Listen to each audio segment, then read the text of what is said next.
શાળા પ્રવેશોત્સવનો ત્રીજો દિવસ આવો બનાવીએ શાળા પ્રવેશોત્સવ અને સમાજોત્સવ। વિધાનસભાના અધ્યક્ષ શ્રી શંકરભાઈ ચૌધરીએ થરાદના સણધર, મેઢાળા અને રામપુરા ખાતેથી બાળકોને શાળામાં કરાવ્યો પ્રવેશ। આપણા સંતાનો એ જ આપણી સાચી મૂડી। બાળકોના શિક્ષણમાં નિત્ય સહભાગી બનવા વાલીઓને અનુરોધ કરતા અંતે અધ્યક્ષ શ્રી શંકરભાઈ ચૌધરી। બ્યુરો રિપોર્ટ રામજી દીકરીઓને શાળાની અંદર પ્રવેશ અપાવતા હું ખૂબ ગૌરવ અનુભવું છું, મને ખૂબ સંતોષ થાય છે। અને આ બધા હમણાં મોટા થશે, આમાંથી ઘણા બધા અધિકારીઓ બનશે, કોઈ પદાધિકારીઓ બનશે, કોઈ સમાજ જીવનના સારા નાગરિકો બનશે, ગામનું નામ ગૌરવવંતું કરશે। પણ મનમાં એ પણ વિચાર આવે કે મુખ્યમંત્રી તરીકે મોદી સાહેબ હતા ને એમણે વિચાર્યું કે મારા રાજ્યની 50% સંખ્યા તો હજુ નિશાળમાં દાખલ થતી નથી, એ શાળાનો ઓરડો જોતી નથી, શાળાનું બારણુંની અંદર પગ મૂકતી નથી, તો પછી મારું રાજ્ય કઈ રીતે આગળ આવશે? એટલે 100% દીકરા ને દીકરી બધાય ભણવા પડે, અને એવું એમણે આજે 20 વર્ષ પહેલા વિચાર કર્યો હતો।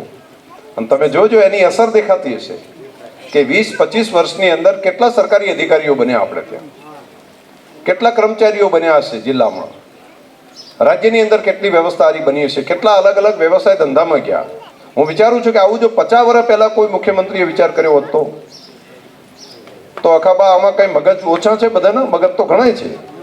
આમાંથી કોઈ ડીએસપી હોત ને કોઈ ડીવાયએસપી હોત, કોઈ ક્લાસ 1 ઓફિસર હોત, અને ફોજદાર તો મોટા ભાગના થઈ ગયો।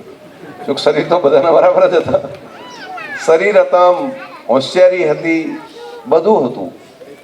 બહેનો પણ અત્યારે બેઠા છે, એમાંથી ઘણા બધા ટીડીઓ કોઈ બની ગયા હોત, કોઈ એમાંથી શિક્ષક બન્યા હોત, કોઈ તલાટી હોત, કોઈ ઓફિસર બની ગયા હોત, અલગ અલગ બની શકો। મગજ કઈ આપણા નાના છે ઓછા છે એવું નહીં, મગજ તો છે પણ મોકો નહોતો, તો 50 વર્ષ પહેલા એ મોકો ન મળ્યો। આ સરકાર આવી એને મોકો આપ્યો।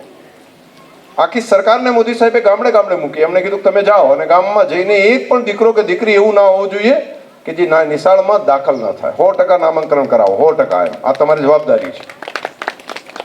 આખી સરકાર પહોંચે, મંત્રીઓ આવે, અને દર વર્ષે કન્ટિન્યુ, 1 વર્ષ કરીને ભૂલી જવાનું નહીં, દર વર્ષે થવું પડે। અને શાળા પ્રવેશ ઉત્સવ, અને નિશાળમાં દાખલ થયા છે તો પછી વચ્ચે ઉઠી જાય એવું નહીં, એની પાછળ વોચિંગ માટે જિલ્લા પ્રાથમિક શિક્ષણાધિકારીની આખી ટીમ લાગેલી હોય, અને શિક્ષક મિત્રો પણ સતત સજાગ થઈને કોણ ડ્રોપ આઉટ થાય છે એને ફરી પાછું નિશાળે કઈ રીતે લાવવું, દાખલ કઈ રીતે કરવું, આ કામ કર્યું।